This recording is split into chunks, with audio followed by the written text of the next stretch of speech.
Bonsoir à toutes et à tous, je suis à la Michaudière. C'est la période de l'année où les illuminations de Noël commencent. On est au cœur du bocage orné, à côté de Juvigny-sous-Andenne. Et je vous emmène avec moi pour un tour de 5-10 minutes au cœur de ce lieu iconique, donc du bocage. Installez-vous tranquillement, c'est une vidéo qui va se faire en plan séquence, donc il n'y aura pas de montage, vous restez avec moi.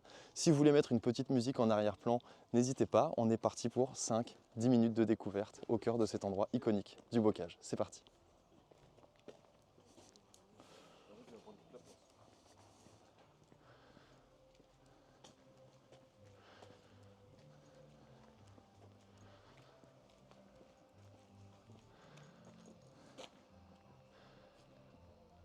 Alors déjà, la première chose qu'on remarque en arrivant ici, c'est cet angle de vue assez incroyable. On a de la lumière partout autour de nous. Sur la gauche, on a l'étable où il y a un cheval, même là-bas, qui nous attend, qu'on va peut-être aller rencontrer d'ailleurs. Et puis, ensuite, on a tout ce paysage au fond qui nous attend, qu'on va aller découvrir. Et puis, la grange, la maison, qui sont d'ailleurs aussi un restaurant où on peut aller venir manger. Et là, on va aller faire un petit tour donc à l'étable, sous ces 2 étoiles bleues. On a les animaux de la basse-cour, là sur la droite, qui nous accueillent aussi.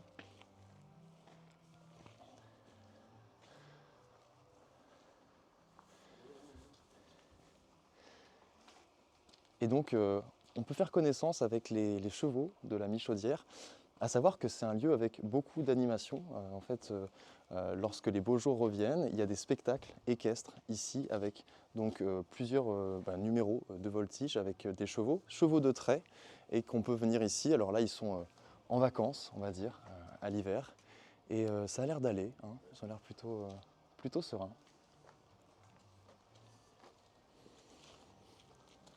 Allez, on va continuer la visite.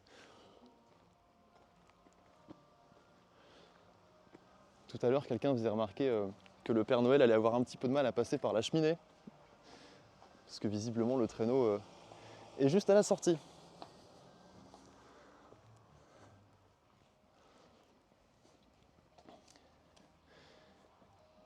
Et donc là c'est parti, on commence le déroulé avec ces arches. C'est très simple, l'installation n'est pas très complexe, mais ça apporte ce côté un peu féerique, on a l'impression d'avancer au milieu des étoiles. Et donc ça y est, on commence à être entouré de lumière, avec sur la droite cet arbre que je trouve assez magique, qui nous rappelle peut-être les boules de gui ou les boules du sapin de Noël.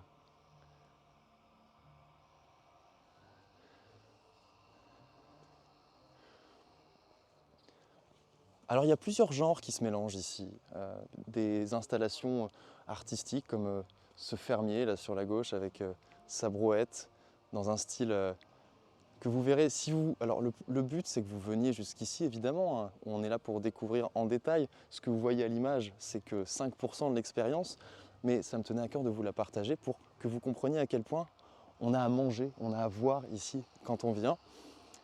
Et donc on arrive dans le village illuminé, des ambiances de fête foraine, avec la grande roue, qui s'est illuminée il y a à peu près 15 minutes. Hein. Il faut attendre la nuit pour vraiment voir le village qui commence à vivre.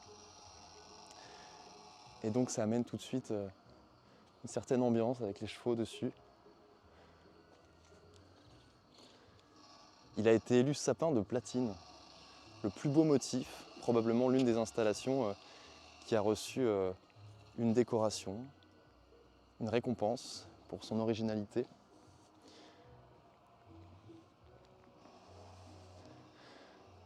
Et donc là, on a une scène de bal, peut-être un bal de la Renaissance ou un bal populaire avec tous ces personnages qui dansent. Les musiciens au fond à droite, et puis derrière le carrousel avec les enfants qui jouent.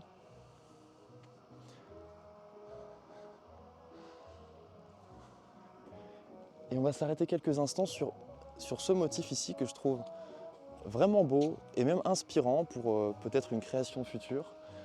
Ils utilisent des ombres chinoises pour faire défiler ces personnages, des loups qui ont l'air de chasser tous les animaux de la forêt.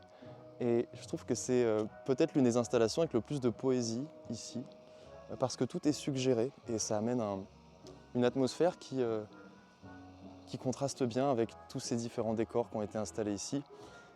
Et puis on va aller un petit peu plus loin parce qu'on peut aller boire un vin chaud. On va aller boire un petit vin chaud tous ensemble. Au fond, dans le chalet, c'est un petit peu le lieu de restauration au milieu de la journée. Évidemment, il y a à boire ici, il y a à manger aussi des spécialités du terroir. Et donc on retrouve un petit peu l'ambiance aussi eh bien de la ferme et puis des savoir-faire ancestraux avec ici le maréchal Ferrand qui est en train d'installer un sabot sur le pied de ce cheval de lumière.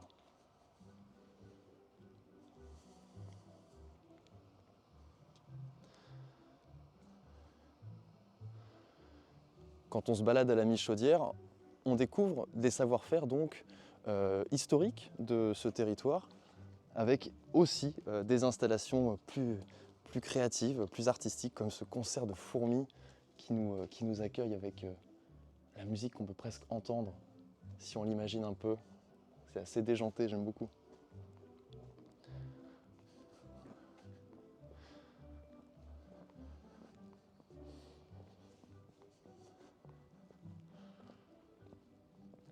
Le cirque de Noël, avec son otarie de lumière, encore une fois.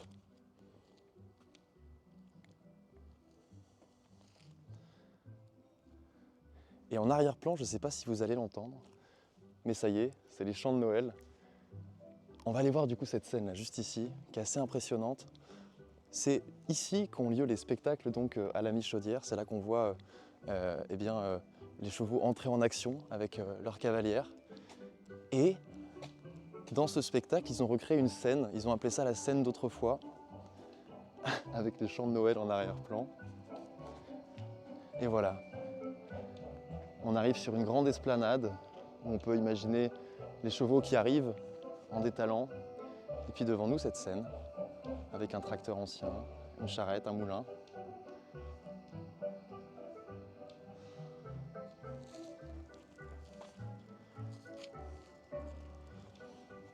Je ne sais pas si vous le ressentez, mais il y a quelque chose d'assez magique à être au milieu de toutes ces scènes. Et on va aller encore marcher quelques instants jusqu'au chalet, puis je m'arrêterai là-bas pour ne pas trop vous en montrer non plus, pour vous donner envie de venir voir le reste. Il y a une petite surprise d'ailleurs qui est cachée dans la Michaudière, qui je pense vous fera rire s'il y a des amis belges parmi nous. Et pareil, encore une très belle installation ici, un taureau de lumière, assez impressionnant à regarder. On sent que ce sont des tableaux qui se sont créés au fil des années. C'est une façon aussi de valoriser le talent, le savoir-faire, le travail de la matière, de la lumière ici aussi. Et on est accueilli par un chien juste à l'entrée là. Coucou toi, ça va? Comment tu t'appelles? Trop mignon. On dirait presque un Saint-Bernard, hein? Je me demande si c'est pas un Saint-Bernard. Et donc voilà, c'est le chalet. Je vais vous laisser pour cette première découverte en images. N'hésitez pas à venir visiter vous-même. Et puis moi, je vais aller me restaurer tranquillement. On reste encore quelques instants dans l'ambiance et puis n'hésitez pas à venir. À une prochaine. Moi, je vous laisse. Je me mets au chaud. À très bientôt. Salut.